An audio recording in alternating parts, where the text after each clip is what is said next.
Hi all, welcome to X and Y learning. അപ്പോൾ നമ്മൾ ഒരുപാട് പേര് നമുക്ക് മെസ്സേജ് അയക്കുന്നുണ്ട്, NMMSൻ്റെ റിസൾട്ട് വന്നു പക്ഷേ ഇൻവാലിഡ് ആണ് കാണിക്കുന്നത്. എന്താണ് ഇതിന് പിന്നിലുള്ള പ്രശ്നം എന്താണ്? അല്ലെങ്കിൽ അവർ എഴുതിയതിൻ്റെ ഇഷ്യൂ ആണോ, അല്ലെങ്കിൽ അവർ കാർബൺ കോപ്പിയിലൊക്കെ കറക്റ്റാണ് അവർ എഴുതിയതായിട്ട് കാണുന്നത്. പക്ഷെ പലർക്കും എന്ത് ചെയ്തിട്ടുണ്ട്, ഇൻവാലിഡ് ആയിട്ടാണ് കാണുന്നത്. സോ നമ്മൾ കുറച്ച് അന്വേഷിച്ചു, നമ്മൾ കുറേ അധ്യാപക സംഘടന ത്രൂ ഒക്കെ എന്ത് ചെയ്യുന്നുണ്ട്, നമ്മൾ അന്വേഷിച്ചിട്ടുണ്ട്. അപ്പോൾ അന്വേഷിച്ചിടത്തോളം മനസ്സിലാക്കിയിട്ടുള്ള ചെറിയൊരു സോഫ്റ്റ്വെയർ ഇഷ്യൂ ആണ് അവിടെ വന്നിട്ടുള്ളത്. സോ ആ സോഫ്റ്റ്വെയർ ഇഷ്യൂ പരീക്ഷാ ഭവൻ്റെ ഭാഗത്ത് നിന്നാണ് വന്നിട്ടുള്ളത്. സോ സ്റ്റുഡൻസ് എന്ത് ചെയ്യണം, സ്റ്റുഡൻസ് ഇപ്പം അവർ റീചെക്കിംഗ് എന്ന് പറയുന്നത് പോസിബിൾ അല്ല എന്ന് ഓൾറെഡി നമ്മളെ അനക്ഷറിലും കാര്യങ്ങളൊക്കെ നിങ്ങൾ കണ്ടിട്ടുണ്ടാവും. നിങ്ങൾ അപ്ലൈ ചെയ്യുന്ന സമയത്ത് അവിടുത്തെ സർക്കുലറിൽ നിങ്ങൾ കണ്ടിട്ടുണ്ടാവും. റീചെക്കിംഗ് എന്ന് പറയുന്നത് അല്ലെങ്കിൽ റീ വാല്യൂഷൻ എന്ന് പറയുന്നത് ഒട്ടും പോസിബിൾ അല്ല NMMSൻ്റെ കേസിൽ. നിങ്ങൾ അപ്ലൈ ചെയ്യുന്ന സമയത്ത് തന്നെ നിങ്ങൾ കണ്ടിട്ടുണ്ടാവും.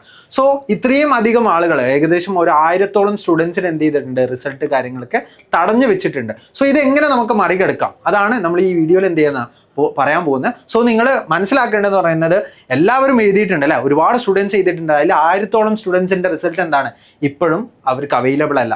സോ ഇൻവാലിഡ് എന്ന് പറഞ്ഞിട്ടാണ് കാണിക്കുന്നത് അല്ലേ. ഒന്നെങ്കിൽ സാറ്റ് ആവാം അല്ലെങ്കിൽ മാറ്റ് ആവാം. മാറ്റിൻ്റെ കേസിലാണ് കുറേ പേർക്ക് എന്ത് ചെയ്തിട്ടുള്ളത്, ഇൻവാലിഡ് എന്ന് പറഞ്ഞ് കാണിക്കുന്നത്. അപ്പം ഒരുപാട് പേര് അത്രയും പ്രതീക്ഷയോടാണ് അവരുടെ മാർക്ക് എന്ത് ചെയ്ത് വന്നിട്ടില്ല, അല്ലെങ്കിൽ മാർക്ക് അവർ എക്സ്പെക്ട് ചെയ്തുകൊണ്ടിരിക്കുന്നത്. സോ ആ ഒരു ടൈമിൽ ഇത്തരത്തിലുള്ള ഒരു കാര്യം എന്ന് പറയുന്നത് ഒരിക്കലും നമുക്ക് അക്സെപ്റ്റ് ചെയ്യാൻ പറ്റാത്തൊരു കാര്യമാണ് അല്ലേ. ആ ഒരു ടൈമിൽ, അതായത് അവർ അത്രത്തോളം എക്സ്പെക്റ്റ് ചെയ്തിരിക്കുകയാണ് അവരുടെ റിസൾട്ട് നല്ലൊരു മാർക്ക് കിട്ടുന്നതാണ്. അപ്പം തീർച്ചയായിട്ടും ആ ഒരു സ്റ്റുഡൻസിൻ്റെ കേസ് നമ്മൾ നോക്കുന്ന സമയത്ത് ഒരിക്കലും അക്സെപ്റ്റ് ചെയ്യാൻ പറ്റാത്ത ഒരു ഇഷ്യൂ ആണ് ഇവിടെ വന്നിട്ടുള്ളത്. സോ എന്താണ് അവിടെ വന്നിട്ടുള്ള ഇഷ്യൂ? അവിടെ നമ്മൾ അറിഞ്ഞിടത്തോളം മനസ്സിലാക്കിയിടത്തോളം അവിടെ വന്നിട്ടുള്ള ഇഷ്യൂ എന്ന് പറയുന്നത് സോഫ്റ്റ്വെയറിൽ ഉണ്ടായ ഒരു ഗ്ലിച്ചാണ്. അപ്പോൾ സോഫ്റ്റ്വെയറിൽ ഉണ്ടായ ഗ്ലിച്ചാണ് ഇൻവാലിഡ് റോൾ നമ്പർ എന്ന് പറഞ്ഞിട്ട് എന്ത് ചെയ്യുന്നത് അവിടെ കാണിക്കുന്നത്. സോ ഏറ്റവും ഇമ്പോർട്ടൻ്റ് ആയിട്ട് നിങ്ങൾ മനസ്സിലാക്കേണ്ടത്, റിസൾട്ട് ഡേ വന്ന മുതൽ തന്നെ എന്ത് ചെയ്യുന്നുണ്ട്, ഒരുപാട് സ്റ്റുഡൻസിന് അന്ന് തന്നെ എന്ത് ചെയ്യാൻ പറ്റിയിട്ടില്ല, അവരുടെ റിസൾട്ട് കാണാൻ പറ്റിയിട്ടില്ല. അതിന് ശേഷമായിരുന്നു റിസൾട്ട് നോക്കിയത്. റിസൾട്ട് നോക്കിയപ്പോൾ ഈ ഒരു ടെക്നിക്കൽ ആയിട്ടുള്ള ഇഷ്യൂ ആണ്, അത് മാറ്റിൻ്റെ സ്കോറിൻ്റെ സൈഡിൽ നിന്നാണ് എന്ത് ചെയ്യുന്നത് വന്നിട്ടുള്ളത്. സോ ഇവിടെ വന്നിട്ടുള്ള ഇഷ്യൂ എന്ന് പറയുന്നത് നമ്മൾ ഓൾറെഡി പറഞ്ഞു, സോഫ്റ്റ്വെയർ ഇഷ്യൂ ആണ്. ഇനി ഈ ഒരു മാച്ച് സ്കോറിംഗ് ഡിസ്പെറൻസി എങ്ങനെ വന്നു എന്ന് ചോദിച്ചു കഴിഞ്ഞാൽ, അവരുടെ സോഫ്റ്റ്വെയറിൻ്റെ അകത്തുണ്ടായ ഒരു മിസ്റ്റേക്കാണ്. System fail to recognise valid roll number. Invalid roll number എന്ന് പറഞ്ഞിട്ടാണ് എന്ത് ചെയ്യുന്നത് ഇവിടെ കാണിക്കുന്നത്. വാലിഡ് റോൾ നമ്പർ പോലും ഇൻവാലിഡ് ആയിട്ടാണ്. സോ നിങ്ങളുടെ കയ്യിൽ ഓൾറെഡി എന്തുണ്ടാവും, നിങ്ങളുടെ കാർബൺ കോപ്പി കാര്യങ്ങളൊക്കെ കിട്ടിയിട്ടുണ്ടാവും. അപ്പോൾ നിങ്ങൾക്ക് ചെയ്യാൻ പറ്റുന്ന കാര്യങ്ങൾ എന്തൊക്കെയാണെന്നുള്ളതാണ് പറയാൻ പോകുന്നത്. ഓക്കെ, നിങ്ങൾ എന്ത് ചെയ്യുക, നിങ്ങൾക്ക് ചെയ്യാൻ പറ്റുന്ന കാര്യങ്ങൾ നിങ്ങൾ എന്ത് ചെയ്യണം, മാക്സിമം എന്തായാലും ചെയ്യണം. കാരണം നമ്മളെ ഭാഗത്തു നിന്നുള്ളൊരു പ്രഷറായിരിക്കും നമുക്ക് എന്ത് ചെയ്യുക, നമുക്ക് നല്ല രീതിയിൽ റിസൾട്ട് കിട്ടാം. ഓക്കെ, അപ്പോൾ നമ്മളെ റിസൾട്ട് നമുക്ക് കിട്ടണം എന്നുണ്ടെങ്കിൽ നമ്മൾ എന്താ ചെയ്യേണ്ടത്?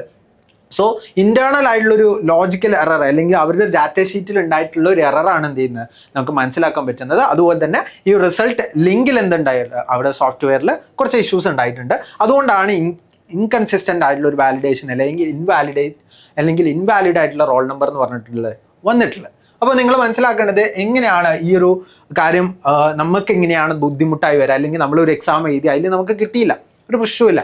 പക്ഷേ ഈ എഴുതിയ കുട്ടികൾക്ക് അല്ലെങ്കിൽ പുറത്തുള്ള ഒരു ആളുകൾക്ക് നോക്കുന്ന സമയത്ത് ഒരു എക്സാം എഴുതി കിട്ടിയിട്ടില്ല, അതിനെന്താണ് ഇഷ്യൂ എന്നായിരിക്കും അവർക്ക് ഉണ്ടാവുക. പക്ഷെ അവർ അത്രത്തോളം ഒരു വർഷത്തോളം അവർ ക്ലാസ്സസും മറ്റു പല കാര്യങ്ങളൊക്കെ ചെയ്തിട്ടായിരിക്കും എന്നിട്ടുണ്ടാവുക, ഇങ്ങനെയുള്ള എക്സാംസ് എഴുതിയിട്ടുണ്ടാവും. അപ്പോൾ ആ ഒരു എക്സാമിൻ്റെ റിസൾട്ട് എന്ന് പറയുന്നത് അവർക്ക് അത്രത്തോളം വാല്യുബിൾ ആണ് അല്ലേ. അപ്പോൾ അത്രത്തോളം വാല്യുബിൾ ആയിട്ടുള്ള റിസൾട്ടാണ്. സോ ആ റിസൾട്ട് എന്ന് പറയുന്നത് അവർക്ക് ഭാവിയിൽ ഒരുപാട് എക്സാംസിലേക്കുള്ള ഒരു വിൻഡോ കൂടിയാണ് NMMS എന്ന് പറയുന്നത്. സോ ജസ്റ്റ് ഒരു എക്സാം മാത്രമല്ല NMMS എന്ന് പറയുന്നത്, ഭാവിയിലേക്ക് ഒരുപാട് എക്സാംസിനുള്ള അവർക്കുള്ള ഒരു പ്രചോദനം കൂടിയാണ് എന്താ NMMS എന്ന് പറയുന്നത്. സോ ആ NMMSൻ്റെ റിസൾട്ട് ക്ലിയർ കട്ടായിട്ട് അല്ലെങ്കിൽ ട്രാൻസ്പെറൻ്റ് ആയിട്ട് പോകേണ്ടത് ആരുടെ ഉത്തരവാദിത്തമാണ്? പരീക്ഷാ ഭവൻ്റെ ഉത്തരവാദിത്തമാണ്. സോ പരീക്ഷാ ഭവൻ അതിൽ കൃത്യമായിട്ടുള്ള ഇടപെടൽ ഉണ്ടാവുമെന്ന് വിചാരിക്കുന്നു. സോ അവരുടെ ഭാഗത്തു നിന്നുള്ള കൃത്യമായിട്ടുള്ള കാര്യം ഉണ്ടാവുന്നു നമ്മൾ എക്സ്പെക്റ്റ് ചെയ്യാണ്.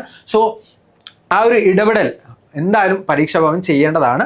സോ ഈ ഒരു കാര്യം കൊണ്ട് ഒരുപാട് കുട്ടികൾക്ക് ഓപ്പർച്യൂണിറ്റി ലോസ് ആവാൻ ചാൻസ് ഉണ്ട്. അതുപോലെ തന്നെ സ്റ്റുഡൻസിന് കിട്ടേണ്ട ഒരു അവർക്ക് അച്ചീവ്മെൻറ്റ്സ് അല്ലെങ്കിൽ കിട്ടേണ്ട അപ്രീസിയേഷൻ എന്ത് ചെയ്യില്ല, അതിലൂടെ കിട്ടുന്നില്ല. സോ ഈ ഒരു കാര്യത്തിൽ പരീക്ഷാ ഭവൻ എന്ത് ചെയ്യണം, കൃത്യമായിട്ടുള്ള ഒരു കാര്യം കുട്ടികൾക്ക് വേണ്ടിയിട്ട് ചെയ്യണം എന്നാണ് ഞങ്ങളുടെ ഭാഗത്തുനിന്ന് ഞങ്ങൾക്ക് പറയാനുള്ളത്. അതുപോലെ തന്നെ മേജർലി നമ്മൾ കണ്ടിട്ടുള്ളത് മെൻ്റൽ എബിലിറ്റിയിലാണ് ഇൻവാലിഡ് ആയിട്ട് കാണിക്കുന്നത്. അപ്പോൾ അതുകൊണ്ട് കുട്ടികൾക്ക് റിസൾട്ടും വന്നിട്ടില്ല. സോ ആ റിസൾട്ട് എത്രയും പെട്ടെന്ന് വരുന്നതാണ് നമ്മൾ എക്സ്പെക്ട് ചെയ്യുന്നത്. സോ നിങ്ങൾക്ക് എന്തൊക്കെ ചെയ്യാൻ പറ്റും എന്നുള്ളതാണ് നമ്മൾ പറയാൻ പോകുന്നത്. നിങ്ങൾക്ക് ചെയ്യാൻ പറ്റുന്നത്, നിങ്ങൾ അഡ്മിനിസ്ട്രേറ്റീവ് ഡിനയലാണ് എന്ത് ചെയ്യുന്നത് ഇവിടെ സംഭവിച്ചിട്ടുള്ളത്, പരീക്ഷാ ഭവന്റെ ഭാഗത്തു നിന്നുള്ള ഒരു ഡിനയലാണ് സംഭവിച്ചിട്ടുള്ളത്. സോ നിങ്ങൾക്ക് ചെയ്യാൻ പറ്റുന്നത് നിങ്ങളുടെ NMMS കോപ്പി വെച്ചിട്ട് നിങ്ങൾക്ക് എന്ത് ചെയ്യാം, പരാതി നമ്മളെ പരീക്ഷാ ഭവനിലേക്ക് അയക്കാൻ പറ്റും. പരാതികൾ എത്രത്തോളം പരാതികൾ വരുന്നോ, സോ നിങ്ങളുടെ അധ്യാപകർ അടങ്ങിയിട്ടുള്ള സംഘടനകൾ ഉണ്ടെങ്കിൽ അത് ത്രൂ നിങ്ങൾക്ക് എന്ത് ചെയ്യാം, നിങ്ങൾക്ക് ഒരുപാട് തരത്തിലുള്ള പരാതികളായിട്ട് പോകാൻ പറ്റും. സോ ഇപ്പം നമുക്കറിയാം അല്ലേ, ഇപ്പം നമ്മുടെ ഇലക്ഷനും കാര്യങ്ങളൊക്കെ നടന്നുകൊണ്ടിരിക്കുകയാണ്. അതുകൊണ്ടാണ് കുറച്ചധികം ലാഗായിട്ടാണ് ഇപ്പോൾ പോയിക്കൊണ്ടിരിക്കുന്നത്. സോ ഇലക്ഷൻ്റെ റിസൾട്ട് വന്നു കഴിഞ്ഞാൽ എന്ത് ചെയ്യും, നിങ്ങൾക്ക് കൃത്യമായിട്ടുള്ള നിങ്ങൾക്കൊരു ജസ്റ്റിസ് കിട്ടണമെന്നുണ്ടെങ്കിൽ നിങ്ങൾ തീർച്ചയായിട്ടും എന്ത് ചെയ്യണം, നിങ്ങൾ പരാതിപ്പെടണം എന്നാണ് എൻ്റെ ഭാഗത്തുനിന്ന് എനിക്ക് പറയാനുള്ളത്. ഓക്കെ, സോ ഇതൊരു ഹ്യൂമൻ എററാണ് സംഭവിച്ചിട്ടുള്ളത്, അല്ലെങ്കിൽ ഇത് ഒരു ഹ്യൂമൻ എററായിട്ട് കാണിക്കുകയാണ്. അതായത് നമ്മൾ തെറ്റായിട്ടാണ് മാർക്ക് ചെയ്തിട്ടുള്ളത് എന്നുള്ള രീതിയിലാണ് എന്ത് ചെയ്യുന്നത് കാണിക്കുന്നത്. പക്ഷേ ഇത് ആക്ച്വലി ഒരു സോഫ്റ്റ്വെയറിൻ്റെ ഇഷ്യൂ ആയിട്ടാണ് നമുക്ക് മനസ്സിലാക്കാൻ പറ്റുന്നത്. സോ നിങ്ങൾ തീർച്ചയായിട്ടും എന്ത് ചെയ്യണം, ഒരുപാട് സ്റ്റുഡൻസിന് വോയിസ് റൈസ് ചെയ്യേണ്ടതുണ്ട്. സോ നിങ്ങളുടെ സ്കോർ എത്ര എന്ന് നിങ്ങൾക്ക് അറിയാണ്ടിരിക്കുന്നത് ഏറ്റവും വലിയൊരു മിസ്റ്റേക്കാണ്. സോ നിങ്ങൾ അതിനെതിരെ എന്ത് ചെയ്യണം, വോയിസ് എന്തായാലും നിങ്ങൾ റൈസ് ചെയ്യണം. സോ നിങ്ങൾ വോയിസ് റൈസ് ചെയ്യേണ്ടത്, നിങ്ങളുടെ വോയിസ് എന്ന് പറയുന്നത് പരാതികളായിട്ടായിരിക്കണം. പരാതികൾ എന്ത് ചെയ്യുക, തീർച്ചയായിട്ടും പരീക്ഷാ ഭവനിന് വേണ്ടിയിട്ട് നിങ്ങൾ എന്ത് ചെയ്യുക, പരീക്ഷാ ഭവനിലേക്ക് പരാതികൾ അയച്ചുകൊണ്ടിരിക്കുക. നിങ്ങളുടെ റിസൾട്ട് കിട്ടുന്ന വരെ നിങ്ങൾ എന്ത് ചെയ്യുക, പരാതികൾ അയച്ചുകൊണ്ടിരിക്കുക. നമുക്ക് റിസൾട്ട് കിട്ടും തന്നെയാണ് വിചാരിക്കുന്നത്. ഒരുപാടധികം പരാതികൾ ഇപ്പം തന്നെ പോയിക്കൊണ്ടിരിക്കുന്നുണ്ട്. സോ ആ പരാതികളൊക്കെ കിട്ടിയ ആ ഒരു ഓൺ ദ സ്പോട്ടിൽ നമുക്ക് എക്സ്പെക്ട് ചെയ്യാം, നല്ലൊരു ന്യൂസിനായിട്ട് നമുക്ക് എന്ത് ചെയ്യാം, എക്സ്പെക്ട് ചെയ്യാം. അതുപോലെ തന്നെ ഏകദേശം 1000-ഓളം സ്റ്റുഡൻസിനാണ് എന്ത് ചെയ്യുന്നുള്ളത് ഇപ്പം റിസൾട്ട് തടഞ്ഞു വെച്ചിരിക്കുന്നത്. സോ 1000-ഓളം ഡിഫറെൻറ്റ് ഡിസ്ട്രിക്റ്റിലായിട്ടുള്ള സ്റ്റുഡൻസിനാണ് ഈ ഇഷ്യൂസ് വന്നിട്ടുള്ളത്. സോ തീർച്ചയായിട്ടും നമ്മൾ ആ ഒരു എറർ കൊണ്ട് 1000-ഓളം സ്റ്റുഡൻസിൻ്റെ ആ ഒരു സ്കോപ്പ് അല്ലെങ്കിൽ അവരുടെ ആ ഒരു അപ്രീസിയേഷൻ ഒക്കെ ആണ് എന്ത് ചെയ്യുന്നത് പോകുന്നത്. സോ തീർച്ചയായിട്ടും എന്ത് ചെയ്യണം, നമ്മളവിടെ പല കാര്യങ്ങളും നോക്കേണ്ടതാണ്. അപ്പം ഇവിടെ ഫാക്റ്റായിട്ട് നമ്മൾ ഒരു കാര്യം കൂടി പറയുകയാണ്, നമ്മൾ സാറ്റിൽ കുറച്ചധികം സ്റ്റുഡൻസിന് മാത്രമാണ് സാറ്റിൽ കണ്ടിട്ടുള്ളത്. വളരെയധികം കുട്ടികൾക്ക് കണ്ടിട്ടുള്ളത് മാറ്റിലാണ് ഇഷ്യൂ ആയിട്ട് വന്നിട്ടുള്ളത്. അപ്പോൾ ഇൻവാലിഡ് OMR എന്ന് പറഞ്ഞിട്ടാണ് കാണിക്കുന്നത്, അല്ലെങ്കിൽ ഇൻവാലിഡ് റോൾ നമ്പർ എന്ന് പറഞ്ഞിട്ടാണ് കാണിക്കുന്നത്. നിങ്ങളുടെ കയ്യിൽ ഓൾറെഡി എന്തുണ്ട്, കാർബൺ കോപ്പി ഉണ്ട്. ഒരുപാട് സ്റ്റുഡൻസ് നമുക്ക് കാർബൺ കോപ്പി അടക്കം അയച്ചു തന്നിട്ടുണ്ട്. സോ അതിലൊക്കെ നമുക്ക് മനസ്സിലാക്കാൻ പറ്റുന്നത് നിങ്ങളുടെ ഭാഗത്തു നിന്നുള്ള ഒരു ഇഷ്യൂ അല്ല, അവിടെ സോഫ്റ്റ്വെയർ ഇഷ്യൂ ആണ്. സോഫ്റ്റ്വെയർ ഇഷ്യൂ പരീക്ഷാ ഭവൻ അഡ്മിറ്റ് ചെയ്യുന്നതാണ് നമ്മൾ വിചാരിക്കുന്നത്. അതുപോലെ തന്നെ പരീക്ഷാ ഭവൻ്റെ ഭാഗത്തു നിന്നുള്ള ഒരു റെസ്പോൺസിബിൾ ആയിട്ടുള്ള ഒരു മൂവ്മെൻറ്റ് നമ്മൾ എക്സ്പെക്ട് ചെയ്യുന്നുണ്ട്. സോ നിങ്ങൾ ഇൻവാലിഡ് റോൾ നമ്പർ അല്ലെങ്കിൽ ഇൻവാലിഡ് റിസൾട്ടിന് എതിരെ നിങ്ങൾക്ക് ചെയ്യാൻ പറ്റുന്ന ഏറ്റവും ബെസ്റ്റ് ആയിട്ടുള്ള കാര്യം എന്ന് പറയുന്നത്, നിങ്ങൾ പരാതികൾ പോവുക. നിങ്ങളെ ടീച്ചേഴ്സ് ത്രൂ നിങ്ങൾ എന്ത് ചെയ്യുക, പരാതികൾ പോവുക. നിങ്ങളുടെ സ്കൂൾ ത്രൂ നിങ്ങൾ പരാതികൾ പോവുക. പരാതികൾ പോയി കഴിഞ്ഞാൽ തന്നെ നമുക്ക് ഇതിനുള്ള റിസൾട്ട് എന്ത് ചെയ്യാൻ പറ്റുള്ളൂ, നമുക്ക് കിട്ടുള്ളൂ. അപ്പോൾ ഇമ്മീഡിയറ്റ് ആക്ഷൻ ആയിട്ട് നിങ്ങൾ